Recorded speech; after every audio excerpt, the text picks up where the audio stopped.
दोस्तों, आप लोगों से माफ़ी चाहेंगे, कुछ टेक्निकल इश्यूज के कारण वीडियो को बीच में रोकना पड़ा। पुनः हम टॉपिक पर आते हैं। जैसा कि हमने कहा था कि जिस प्रकार से हमने विज्ञान को जाना है, विज्ञान का जो पोस्टमार्टम किया है, ये बात मैंने कहा था ना, उसी तरीके से हम किसको जानेंगे? फिजिक्स से। ठीक, हमने क्या कहा? Physics come out from physis with the also Greek word. Physics जो है वो कहाँ से लिया गया है? फ्यूसिस से लिया गया है। और फ्यूसिस का मतलब क्या होता है? नेचर होता है। नेचर का मतलब क्या होता है? प्रकृति होता है। अर्थात भौतिक विज्ञान किसका विज्ञान है? प्राकृतिक विज्ञान है। या ये कहें कि भौतिक विज्ञान विज्ञान की वह शाखा है जिसके अंतर्गत प्रकृति तथा प्राकृतिक घटनाओं का अध्ययन किया जाता है। भौतिक विज्ञान विज्ञान की वह शाखा है जिसके अंतर्गत प्रकृति तथा प्राकृतिक घटनाओं का अध्ययन किया जाता है। चलिए अब हम थोड़ी सी चर्चा किस पे करते हैं? प्राकृतिक घटनाओं पे, कि प्राकृतिक घटना क्या होती है। इस बात को आप जानिए, समझिए कि नेचुरल फिनोमेना किसे कहते हैं। भाई प्राकृतिक जो घटना होती है, नेचुरल इवेंट्स जो होती हैं, वो क्या होती है? समझिए इस चीज को आप। प्राकृतिक घटनाएं जैसे दिन रात का होना,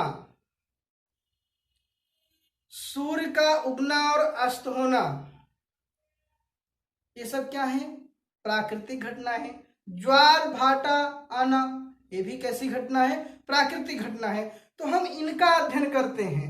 प्राकृतिक घटना के अंतर्गत ऐसी घटनाओं का अध्ययन करते हैं जो किसी ह्यूमन बींग्स के द्वारा नहीं किया जाता है, वो प्रकृति के द्वारा किया जाता है। और प्रकृति को जानने के लिए हम इतना समझ लें कि प्रकृति क्या है?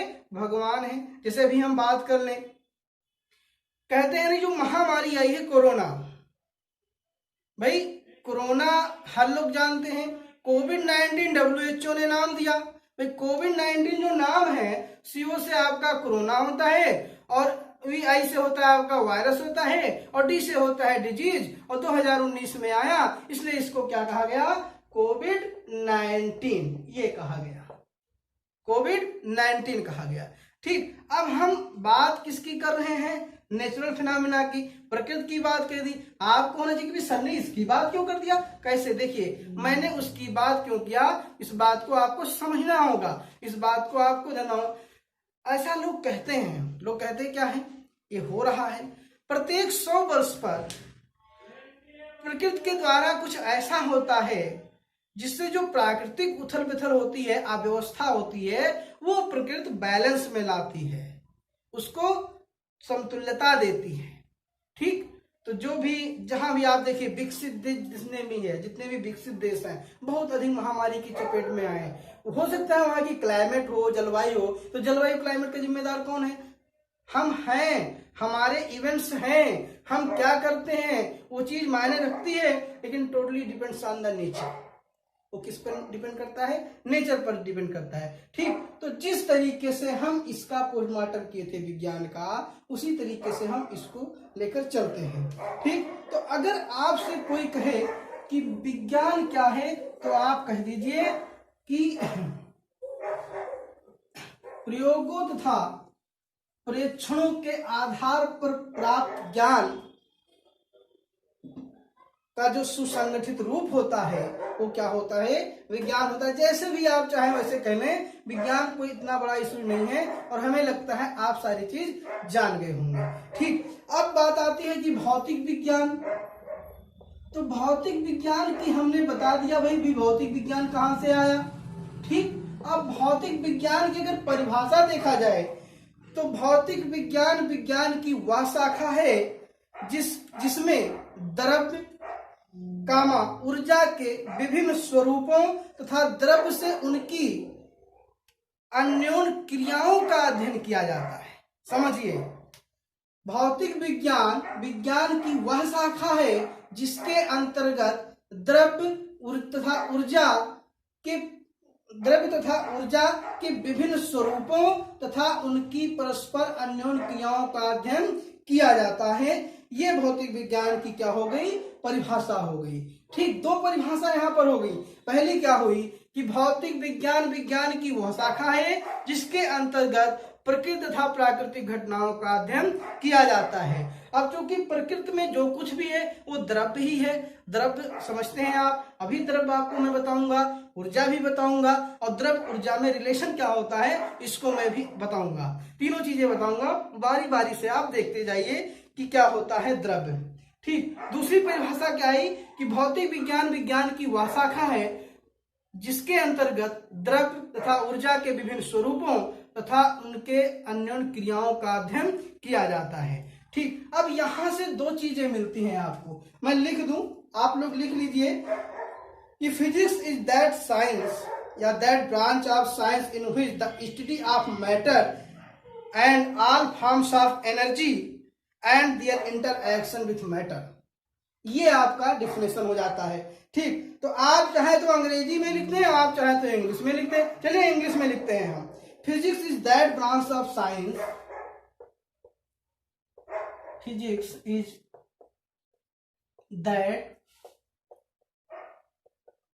Branch of science in which समझिए, physics is that branch of science, मतलब फिजिक्स यानी भौतिक विज्ञान विज्ञान की वह शाखा है। एक एक चीज समझिए आप, बिल्कुल मैं कहता हूं कि आपका कुछ छूटना नहीं चाहिए, तभी हमारी मेहनत जो है सफलता में परिवर्तित होगी। इन विच बी स्टडी किसका अध्ययन करते हैं? मैटर का अध्ययन करते हैं। And all forms of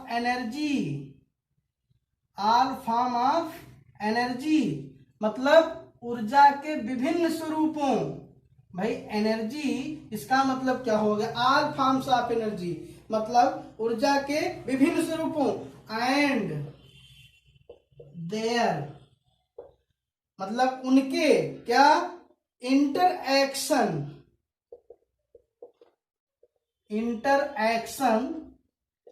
with matter. समझिए इस चीज को। चलिए आते हैं, बहुत आराम से सोचते हैं कि क्या लिखा है और क्या इसमें है। देखिए, कहते हैं physics is that branch of science, मतलब विज्ञान की वह शाखा in which we study matter and all forms of energy, मतलब जिसके अंतर्गत हम द्रव्य तथा ऊर्जा के विभिन्न स्वरूपों एंड और उनके अन्योन इंटरएक्शन अन्योन क्रियाओं का अध्ययन करते हैं। किसका करते हैं? अन्योन क्रियाओं का अध्ययन करते हैं। और पहली जो आपकी डिफिनेशन वो क्या थी कि फिजिक्स में be defined as the science of या branch of science which deals with study of nature and natural phenomena. ये आपकी थी पहली डिफिनेशन, ये आपकी दूसरी डिफिनेशन। अब ऐसे चीजें आप लिखिए, चाहे हिंदी में और चाहे इंग्लिश में। अगर हिंदी में लिखते तो क्या लिखते कि भौतिक विज्ञान विज्ञान की वह शाखा है जिसके अंतर्गत द्रव्य तथा ऊर्जा के विभिन्न स्वरूपों तथा उनके अन्योन्य क्रियाओं का अध्ययन करते हैं। तो वहां पर दो शब्द आपको मिलते हैं। एक तो आपको मिला क्या? मैटर। समझिए इस चीज को, एक आपका मैटर मिला और दूसरा मिला एनर्जी। भाई बाकी तो समझते हैं ना, क्रिया समझते हैं, ब्रांच समझते हैं, बाकी समझते हैं। ये जो दो शब्द हैं आपके, इसको आप समझिए कि क्या है। देखिए बढ़ने लगी, चेन बढ़ने लगी, एक के बाद एक चीज आने लगी जो हमें समझना है, जो हमें जानना है। वो भी कैसे? सिस्टमेटिक ढंग से। वो भी कैसे? सीक्वेंस से, क्रमबद्ध से, सुव्यवस्थित ढंग से जानना है। और यही आपका क्या होता है? विज्ञान होता है। ठीक, हमारे जानने के रेंज को बढ़ाएगा और जो जानने के लिए जो चीजें बाकी हैं उनको कम करेगा। यही कौन कहते हैं? ये लिंडसे कहते हैं। ठीक, तो मैटर क्या है और एनर्जी क्या है, इसकी चर्चा हम कर लेते हैं। ठीक, यहां से हमारा क्या निकला? मैटर। और मैटर का मतलब हो गया द्रव्य। मैं एक कहानी आपको बता दूं कि जब भी द्रव की बात आती है तो बड़ा ध्यान देना पड़ता है, क्या, द्रव और द्रव को लेकर, द्रव और द्रव को लेकर, कि द्रव और द्रव में बहुत बड़ा डिफरेंस है। द्रव जो है द्रव का एक प्रकार होता है, यानी द्रव द्रव में समाहित होता है, लेकिन कभी कभी हम ध्यान नहीं देते हैं और जो द्रव की डिफिनेशन होती है, जो लिक्विड की डिफिनेशन होती है, वो हम किस में मान लेते हैं, द्रव में मान लेते हैं, और द्रव हम कह सकते हैं। इसका मतलब ये हो जाता है कि हमने द्रव और द्रव को सही ढंग से नहीं जाना है। ठीक, अब भाई बहुत लोग के दिमाग थोड़ा ज्यादा लगा देते हैं, वो भी बता दूं। जैसे मैटर की बात जब भी आती है तो कह देते हैं मामला। कौन सा मामला? जो दीदी बहनी होती है वो मामला, जो बैठकर बात करते हैं वो मामला, वो मामला नहीं। जिसके बारे में बात करते हैं वो मामला, वो द्रव है आपका। यानी अगर इसकी हम परिभाषा दें, यहां से एक सवाल करें कि द्रव क्या है, द्रव क्या है, ये मन में आना चाहिए। कब, क्यों, कैसे, क्या, ये सारी चीज आपके अंदर होनी चाहिए किसी चीज को जानने के लिए। तो द्रव क्या है, इस बात को आप जानिए। प्रत्येक वह वस्तु जिसमें द्रव्यमान होता है और जो स्थान घेरती है तथा जिसे प्रत्यक्ष या अप्रत्यक्ष रूप से ज्ञानेंद्रियों द्वारा अनुभव किया जाता है। समझिए, प्रत्येक वह वस्तु जिसमें द्रव्यमान होता है, जो स्थान घेरती है तथा जिसका अनुभव प्रत्यक्ष या अप्रत्यक्ष रूप से ज्ञानेंद्रियों द्वारा किया जाता है, क्या कहलाता है? द्रव कहलाती है। क्या कहलाती है? द्रव कहलाती है। अरे भाई सीधे जान लो, दुनिया की हर वो एक वस्तु जो स्थान घेरती है, जिसमें द्रव्यमान होता है और जिनको अप्रत्यक्ष या प्रत्यक्ष रूप से ज्ञानेंद्रियों द्वारा अनुभव किया जाता है, क्या कहलाती है? द्रव कहलाती है। अब आपसे कोई पूछे कि द्रव, भाई उदाहरण दो, तो लकड़ी, पत्थर, सोना, रुई, सब कुछ द्रव्य है। जो भी स्थान घेरता है वो द्रव्य है। बहुत लोग सोचते विचारते, कहते सर जी क्या हवा द्रव्य है? अरे भाई बिल्कुल द्रव्य है, क्यों नहीं द्रव्य है। हवा स्थान क्या नहीं घेरता है? हवा स्थान घेरता है, और स्थान अगर घेरता है तो वो क्या है? वो द्रव्य है, वो मैटर है। आई बात समझ में? तो ये बात हो गई द्रव की। अब हम बात किसकी करेंगे? एनर्जी की। किसकी बात करेंगे? एनर्जी की, कि ऊर्जा क्या है।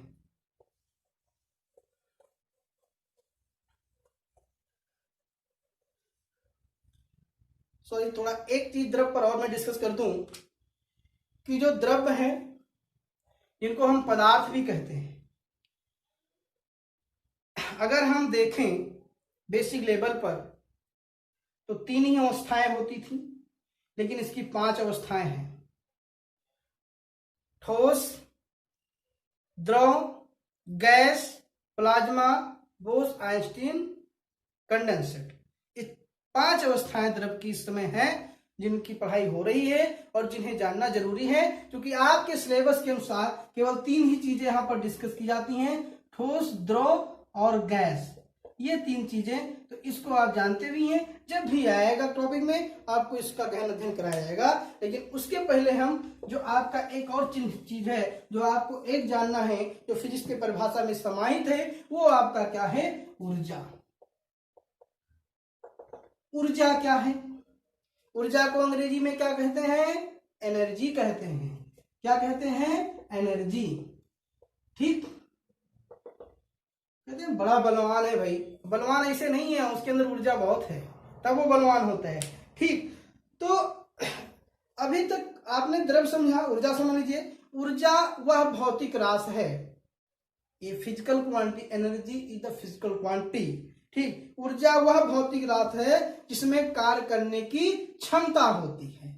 थोड़ा घुमा के है ना, घुमा के है। आपको लगता होगा और सरल कैसे हो? अरे कार्य करने की क्षमता को ही ऊर्जा कहते हैं। कार्य करने की क्षमता को क्या कहते हैं? ऊर्जा कहते हैं। क्या कहते हैं? ऊर्जा कहते हैं। ठीक, तो अब आप बताइए, अब कर दें इसका पोस्टमार्टम, कर दें पोस्टमार्टम। क्या क्या जानना है समझिए, इसमें क्या क्या जानना है। ठीक,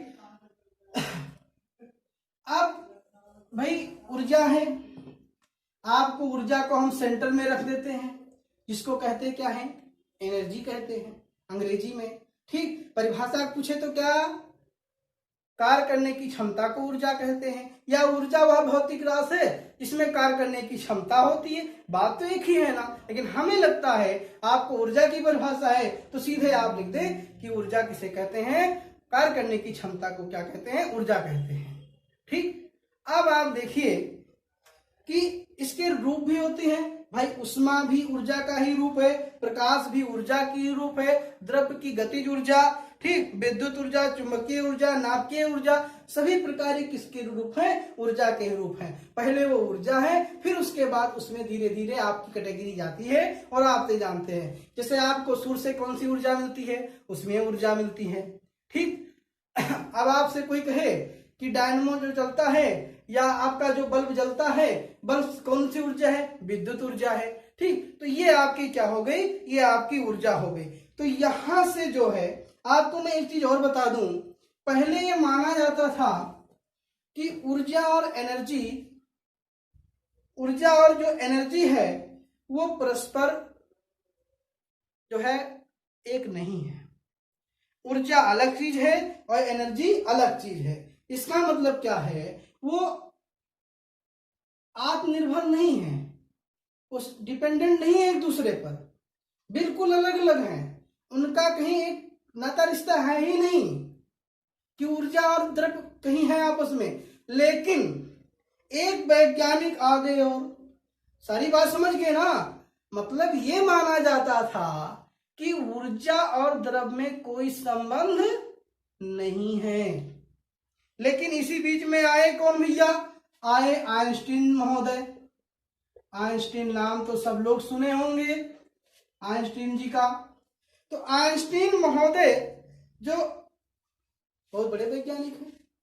हमें लगता है कि अगर आप साइंस पढ़ते हैं और आप आइंस्टीन को ना जाने, आप थॉमस अल्वा एडिसन को ना जाने, आप एपीजे अब्दुल कलाम साहब को ना जाने, sorry to all of you, first all, आज जो है वो भारत रत्न, पूर्व राष्ट्रपति, मिसाइल मैन और हम लोगों के पूर्वज कहें तो डॉक्टर एपीजे अब्दुल कलाम जी का पुण्यतिथि है। मैं उनकी पुण्यतिथि पर जो है उन्हें नमन करता हूं और उनको श्रद्धांजलि अर्पित करता हूं। ठीक, तो अगर आप इन चीजों को ना जाने, इनको ना जाने तो साइंस पढ़ना ही बेकार है। ठीक, तो हम बता रहे थे कि प्रारंभ में ऐसा समझा जाता था कि द्रव्य और ऊर्जा में परस्पर कोई संबंध ही नहीं है, लेकिन आइंस्टीन महोदय ने खोज करके ये बताया कि द्रव्य तथा ऊर्जा एक ही सिक्के के दो पहलू हैं। जैसे आप एक सिक्का देखते हैं ना, इधर से कर दें तो हेड और उधर से कर दें तो टेल। गांव में क्या कहते हैं लोग, सन और पूत कहते हैं, और टेल का मतलब होता है पूंछ और हेड का मतलब होता है सिर, लेकिन सन और पूत कहते हैं। देखो ये मतलब समझने की अपनी वो है कि भाई समझते कैसे हैं चीजों को। तो उन्होंने कहा, आइंस्टीन महोदय ने कहा कि जो ऊर्जा और द्रव्य हैं वो एक ही सिक्के के दो पहलू जैसे हैं। अर्थात मतलब क्या हुआ, मतलब ये हुआ कि इनको आपस में परस्पर रूपांतरित किया जा सकता है। इसका मतलब ये है कि जो ऊर्जा है आपका वो किस में बदला जा सकता है, द्रव्य में, और जो द्रव्य है आपका वो किस में बदला जा सकता है, ऊर्जा में। द्रव्य और ऊर्जा को एक दूसरे के मतलब द्रव्य को ऊर्जा में बदला जा सकता है और ऊर्जा को द्रव्य में बदला जा सकता है, यानी इन्हें परस्पर ट्रांसफर किया जा सकता है। यानी यहां से चीज हमें जानने को मिली, एक भ्रम हमारा दूर हुआ कि energy and matter does not depend to each other. ठीक, ये भ्रम दूर हो गया कि मतलब उनके बीच कोई संबंध ही नहीं होता है। आइंस्टीन महोदय ने कहा, उन्होंने अध्ययन करके, उन्होंने खोज करके प्रतिपादित किया कि ऐसा नहीं है, जो समझा जाता था वो पूर्णतः गलत है। उन्होंने बताया कि ऊर्जा और द्रव्य को एक दूसरे में परिवर्तित किया जा सकता है, और इसी के संबंध में उन्होंने एक गणितीय समीकरण से इसको दर्शाया क्या? उन्होंने कहा कि ऊर्जा बराबर द्रव्यमान गुणे, अब भाई द्रव्यमान गुणे निर्वात में प्रकाश की चाल, निर्वात में प्रकाश की चाल, और इसका क्या होगा? स्क्वायर होगा। क्या होगा? इसका स्क्वायर होगा। यानी लिखा क्या होगा? E is equal to m into C का स्क्वायर, m इंटू सी का स्क्वायर। यही चीज हम लिखते हैं E बराबर एम सी स्क्वायर। ठीक, जहां पर E हमारा क्या है? E हमारा आपका क्या है? ऊर्जा है, जिसको एनर्जी हम कहते हैं। m हमारा क्या है? m जो है हमारा वो मास होता है, जिसको हम द्रव्यमान कहते हैं। और जो हमारा c है, c होता है निर्वात में प्रकाश की चाल। क्या होता है? निर्वात में प्रकाश की चाल होता है c जो है। और इसकी जो वैल्यू होती है वो होती है 3 × 10⁸ मीटर पर सेकेंड। इसकी वैल्यू क्या होती है? 3 × 10⁸ मीटर पर सेकेंड। इसका मतलब क्या है कि 1 सेकेंड में प्रकाश जो है निर्वात में 3 × 10⁸ मीटर चलता है। ठीक, तो ये आपकी हो जाती है यहाँ पर ऊर्जा और द्रव्य की बातें, उनके बीच जो संबंध होता है। और इस संबंध को क्या कहते हैं? आइंस्टीन का ऊर्जा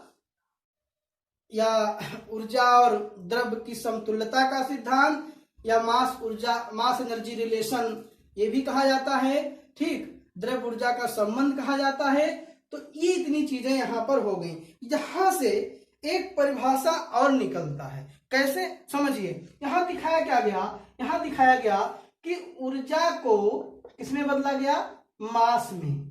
किसमें बदला गया? मास में। और मास को किसमें बदला गया? ऊर्जा में। यानी एक चीज यहाँ पर तय हो गई कि जो चीजें आप अभी तक नहीं जानते थे कि क्या भाई इनको बदला जा सकता है, आपस में नहीं बदला जा सकता है, तो यहाँ पर एक चीज आई, किसकी? ट्रांसफॉर्मेशन की आई। किसकी आई? ट्रांसफॉर्मेशन की आई, कि हम इसका रूपांतरण कर सकते हैं। ट्रांसफॉर्मेशन की आई। ठीक, तो इससे भी एक परिभाषा निकली क्या? और वो नवीनतम परिभाषा है। वर्तमान में इसी परिभाषा पर बल दिया जाता है कि भौतिक विज्ञान की वह शाखा है। भौतिक विज्ञान की वह शाखा है जिसमें द्रव्य, ऊर्जा और उनकी क्रियाओं, यानी ऊर्जा, द्रव्यमान, उनकी क्रियाओं तथा रूपांतरण का अध्ययन किया जाता है। ये आपका बहुत नवीनतम परिभाषा है, भौतिक विज्ञान का परिभाषा है। ठीक, अब हम आपसे चर्चा करेंगे 5 मिनट केवल भौतिक विज्ञान पर। उसके बाद सीधे हम चलते हैं कहाँ पर? अपने एक नए टॉपिक के साथ चलेंगे। आज थोड़ी बहुत उसको हम बता जरूर देंगे, क्योंकि उसको भी आपको पढ़ना है। ठीक, पूर्ण मात्रा। अब देखिए, भौतिक विज्ञान क्या है? भौतिक विज्ञान प्राकृतिक घटनाओं का विज्ञान है। तो भौतिक विज्ञान जब किसी घटना की व्याख्या करता है तो कैसे करता है, इस चीज को हमें समझना होगा। मतलब भौतिक जो घटनाओं हैं उसकी व्याख्या करने की विधि, भौतिक घटनाओं की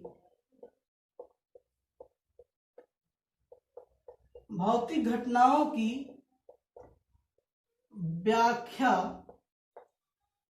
करने की विधि। समझिए आप, मैं इसको क्यों लिखा रहा हूं, क्यों बता रहा हूं, इस बात को आप जानिए, जरूरी है। ये है इसलिए क्योंकि अध्ययन की बात है कि आप कैसे अध्ययन करेंगे। मतलब हाउ स्टडी द फिजिक्स, आप भौतिक विज्ञान का अध्ययन कैसे करेंगे, आप भौतिक विज्ञान में किस प्रकार अध्ययन करेंगे, तो इसके चरण होते हैं। पहली चीज हम क्या करते हैं? घटना के क्रमवार प्रेक्षण करते हैं। मतलब ये पहला चीज क्या होता है? सिस्टमेटिक। पहला चीज क्या हमारा होता है? सिस्टमेटिक हम ऑब्जर्वेशन करते हैं। सिस्टमेटिक ऑब्जर्वेशन करते हैं हम, ये पहला चरण होता है। क्रमवार हम प्रेक्षण करते हैं, किसी चीज का जो ऑब्जर्वेशन करते हैं उसको हम क्रम वाइज करते हैं। दूसरा क्या होता है?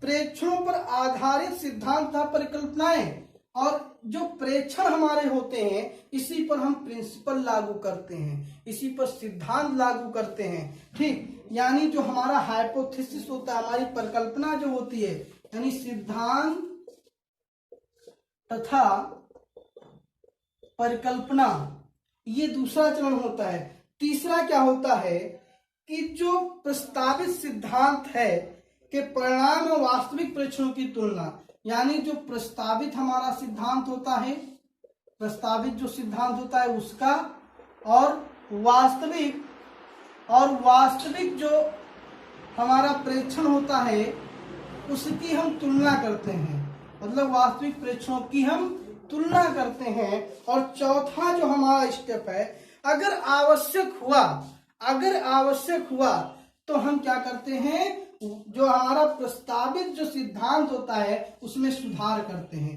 प्रस्तावित सिद्धांत में हम क्या करते हैं, सुधार करते हैं। ये हमारे 4 चरण होता है। ठीक, मैं आपको एक बार पुनः बता दूं कि हो सकता है आपके सवाल यहाँ से ना आए, लेकिन जब भी वॉइस वाइवा के सवाल पूछे जाते हैं तो एक अच्छा अध्यापक आपसे यहाँ से सवाल करके आपके फिजिक्स के प्रति जो प्रेम होता है वो बड़ी आसानी से जान लेता है। ठीक, नहीं तो बहुत लोग क्या करते हैं, आते हैं सीधे वही चीज पूछते हैं कि भाई लाइट है, कैसे है, एसी है, डीसी है, ठीक, यही सब पूछते हैं। ठीक, लेकिन जो बहुत अच्छा अध्यापक होता है वो आपसे यहाँ से चीजें पूछकर बिल्कुल आपके प्रेम को जग जाहिर कर लेता है, जान लेता है कि वाकई में आप फिजिक्स के स्टूडेंट हैं कि नहीं है। ठीक, तो मैं एक चीज बता दूं कि ये चीज हो गई किसी घटना की व्याख्या करना। अगर हम स्कोप की बात करें तो भौतिक विज्ञान का क्षेत्र बहुत बड़ा भी है और